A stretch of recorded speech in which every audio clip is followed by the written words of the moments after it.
Doctor साहब, अलियामीन गंडापुर साहब की जानिब से कहा गया है कि 9 नवंबर को सवाबी इंटरचेंज पर जलसा करेंगे। एक बार फिर उनकी जानिब से कहा गया कि कॉल भी देंगे। कॉल देंगे, जलसा करेंगे, ठीक है, हक है। जलसे में अगर ये कोई नुकसान नहीं होता, जलसा हक है। और जाहिर है कि वो जो इलेक्शंस के नताइज हैं उन पे आने वाले दिनों में क्या अदालतें फ़ैसला करती हैं, या अफरीदी साहब जो हैं वो और बाकी जज साहिबान, फुल कोर्ट का इजलास भी हो रहा है, जुडिशल कमीशन का भी हो रहा है, तो ये और दरमियान में ये जो पूरे खत्ते की सूरत हाल है, तो पाकिस्तान भी एक ज़ाहिर है कि टर्मोइल, लेकिन उसमें जो है वो इम्पोर्टेंट बात यह है कि उससे इकॉनमी और सिक्योरिटी और सोशल अनरेस्ट, ये तो अच्छा है ना कि सड़कें खुली हैं और सड़कों पे कुछ नहीं हो रहा, लेकिन एक बेचैनी लोगों में है, बहुत शदीद बेचैनी है, आगे एक अनसर्टिनिटी है, गैर यकीनी कैफियत है मुल्क में। इसमें जो दूसरी बात है वो ये है कि एक तो ये है कि चूँकि ईरान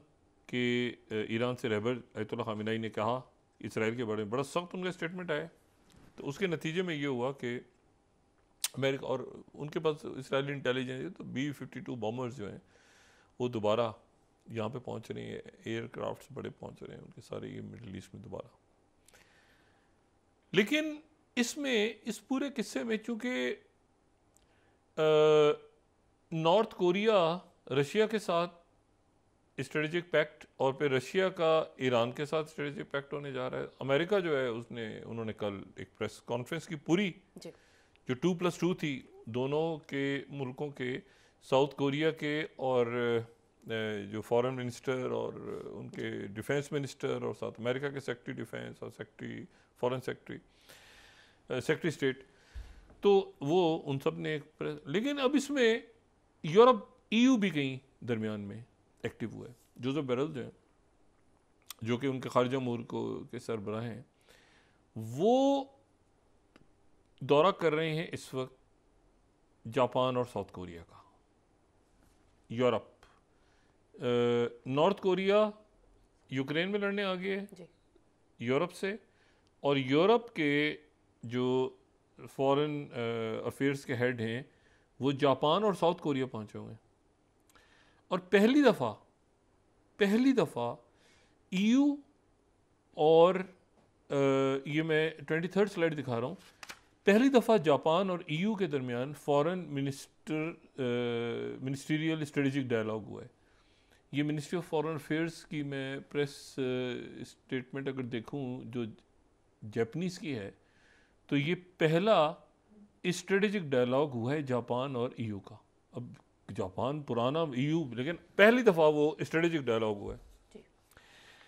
और अच्छा, जापान निकल रहा है उससे ना, कि वो जो पाबंदियां लगी थी दूसरी जंग के बाद, वो जो जापान इटली के साथ और ब्रिटेन के साथ उनके जेट्स वगैरह बना रहा है, तो जापान ग्रेजुअली निकल रहा है, लेकिन अभी भी वो मुआहदा अपनी जगह मौजूद है जो सेकेंड वर्ल्ड वॉर में सरेंडर के वक्त हुआ था और जिसमें उनके बादशाह ने सरेंडर किया था जाके एयरक्राफ्ट कैरियर पे। और मैं अगर ये देखूं यहाँ पे डेलीगेशन ऑफ EU ये 22nd, तो जोसेफ बोरेल जो हैं वो जापान और साउथ कोरिया के विज़िट पे वो हैं, और ये 22nd से, तो दोनों तरफ से ये स्टेटमेंट जो हैं, यकीनन ये जापान में अगर इन्होंने स्ट्रेटेजिक, अब देखें ना स्ट्रेटेजिक मामलात हैं, तो स्ट्रेटेजिक मामलात अगर स्ट्रेटजी, तो फिर यही है ना कि जंग अगर होती है, लेकिन सवाल ये है कि ये बहुत कॉम्प्लेक्स, ये बिल्कुल जो मैं कहता हूँ ना कि ये इसमें ये खुदा ना खास्ता ये वर्ल्ड वॉर का एक नहीं, ये थिएटर वो थिएटर, यहाँ से ये मुल्क नॉर्थ कोरिया यूरोप में पहुँचा हुआ है, यूरोप साउथ कोरिया में पहुँचा हुआ है, तो ये पूरा जो एक सिनेरियो है ये। इसी दरमियान जो है दिमित्री मेदवेदेव जो हैं, ये उनकी जो सिक्योरिटी काउंसिल है रशिया की,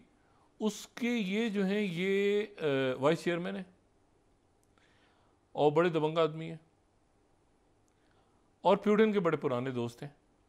मतलब प्यूटिन के इतने पुराने दोस्त हैं कि 2008 में ये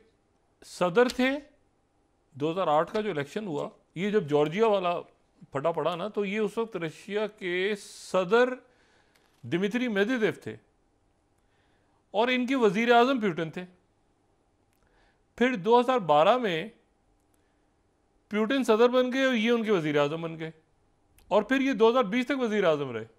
पुतिन सदर और ये वज़ीर। अब ये उनकी सिक्योरिटी काउंसिल बड़े करीब हैं, यानी आप ज़रा अंदाज़ा करें ना, और बड़े यानी कुछ ही लोग ऐसे हैं जो इतने तवील अरसे प्रेसिडेंट पुतिन के जो इनर सर्कल है उसमें कांस्टेंट एक पोजीशन उनकी रही है। ये 2008 की भी जब जॉर्जिया वाला मामला हुआ तो उसको कभी डिस्कस करेंगे। प्रेसिडेंट पुतिन किसी और जगह पे थे, अभी दोनों ने राब्ता किया, फिर वो मतलब किस तरह से वो मामला सारा छिड़ा। लेकिन मैं सिर्फ ये कह रहा हूँ कि इनकी जो बात है वो उस बात को बड़ा संजीदा लेना चाहिए। अब जो मेदवेदेव हैं उन्होंने जो एक इंटरव्यू दिया है, उन्होंने आरटी को इंटरव्यू दिया है, रशियन टीवी को, वो जो है वो ये कहते हैं, उनके उस पूरे इंटरव्यू को अगर आप सुने तो उसमें बड़ी उन्होंने इम्पोर्टेंट और बड़ी सख्त बात की है। लेकिन उनके उसी इंटरव्यू को अगर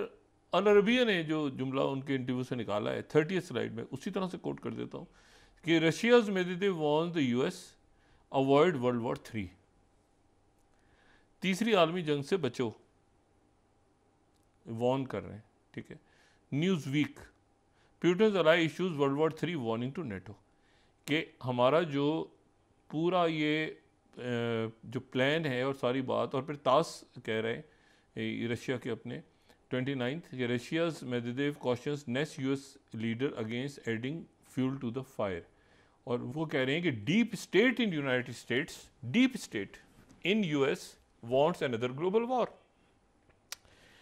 अच्छा, ये जो है ना, अब ये सिचुएशन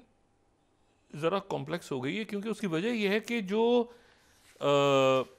अटैक हुआ है ना आज इलात पे, एक तो अटैक हुआ है हाइफा पे, एक जो इलात पे अटैक हुआ है वो जो जनूबी बंदरगाह है वो इराक से हुआ है, ठीक है। और यहाँ पर मैं वो इराक से हुआ है, और ये जो है ये इम्पॉर्टेंट बात इसलिए है कि ये इराक, इसमें ज़ाहिर है ये जो इसराइली इंटेलिजेंस थी वही कह रही थी कि इराक से ईरान करेगा, तो फिर मतलब ये कॉम्प्लेक्स है सिनेरियो। हुतीज़ जो हैं वो अमेरिकन्स क्या अब हिट करेंगे दोबारा हुतीज़ को, क्या इसमें ईरान हिट करेगा, क्या ये नॉर्थ कोरिया का कोई भी ट्रूप्स अगर इधर आ गए जो कि लेजिटिमेट टारगेट्स होंगे तो वो अगर मारे जाते हैं तो नॉर्थ कोरिया किस तरह रिएक्ट करेगा। एक टर्मोइल है और क्यास है, और खौफनाक किस्म का क्यास है जो मेरे ख्याल से कभी कुछ ये कई दहाइयों के बाद इतना ग्लोबल लेवल पे आपको क्यास नज़र आ रहा है कि किस वक्त कहाँ पे क्या होगा कोई इसके बारे में प्रेडिक्ट नहीं कर सकता। और ये न्यूक्लियर वेपन्स और ये जो बार बार जिक्र हो, अच्छा उन्होंने अपने इसराइल में बहुत सारे लोग पकड़ लिए हैं, वो न्यूज़ लीक कर रहे थे मुख्तलिफ, वो अखबारों में छप रही थी, वो IS अनवर की बातचीत, वो अरेस्ट हुए, वो हो गए वहाँ पे। तो इशू ये है कि अब इस पूरी पिक्चर में ये अगले चंद रोज़ जो हैं ये, अच्छा मैंने जो बात पहले की थी ना IA, तो वो मैंने लेबनान का मीडिया कोट किया था। 4 लेबनीज सिक्योरिटी, ये 15 स्लाइड हम अगर दिखा सकें, 4 Lebanese security sources confirm to LBCI के abduction of individual identifies at IA in Bethnal abducted like to visit ID forces। अच्छा, मतलब IA के नाम से वो पहले लेबनान के लोग इसको बता रहे थे, लेकिन उसके बाद फिर शनाख्त हो गई इमाज के नाम से जो है ये शनाख्त हो गई। तो ये एक सिचुएशन ऐसी है जो जिसमें वो 10 दिन का टाइम दिया हुआ है अमेरिकन ने, इस जो अच्छा बात ख़त्म नहीं हुई। मोसाद के चीफ ने आज ये बात की है कि हमारे मुज़ाकरात हिज़्बुल्लाह से और हमास से जारी हैं, और अगले कुछ ये सब इंतज़ार कर रहे हैं कि इलेक्शन के रिज़ल्ट्स क्या होते हैं, और इलेक्शंस के रिज़ल्ट्स को जो भी हारने वाला कैंडिडेट है, देखिए कैमला हैरिस ने तो एक्सेप्ट कर लिया, लेकिन सवाल ये है कि अगर कैमला हैरिस हार गई, अच्छा आर्टिफिशियल इंटेलिजेंस का एक वो है AI का जो रेमी के नाम से ना, रेमी REMI, वो प्रेडिक्ट कर रहे हैं कि ट्रंप बड़े मार्जिन जीत रहा है। कुछ जो हैं मॉडल्स मुख्तलिफ जो प्रेडिक्टिव मॉडल्स हैं आर्टिफिशियल इंटेलिजेंस के, वो कह रहे हैं कि ट्रंप, कुछ कह रहे हैं कि मतलब वो भी हिस्टोरिकल डाटा और वो सारा जो ट्रेंड वगैरह लेके,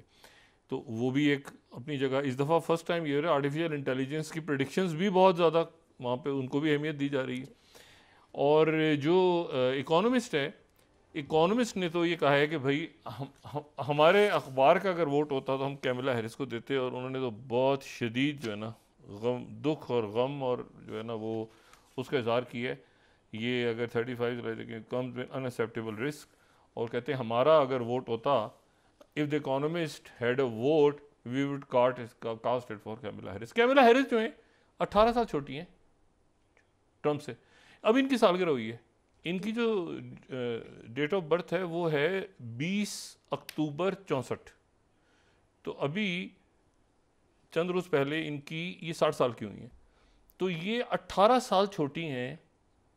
ट्रम्प से। लेकिन ये है कि ये तो अचानक आई है ना सामने, असल में तो बाइडेन थे और इतना ट्रम्प, तो बस मैंने आपसे कहा ना कि वहाँ पर एक तो ये मामला है कि कौन जीतेगा, दूसरा ये है कि वो जीत के अगर कैमला हैरिस हार गई तो ट्रम्प ताकतवर तरीन पावर भी होगी और इतना बड़ा वोट बैंक भी, और वो तो मतलब, और अगर हार गए तो वो तो तैयार नहीं है ज़हनी तौर पे।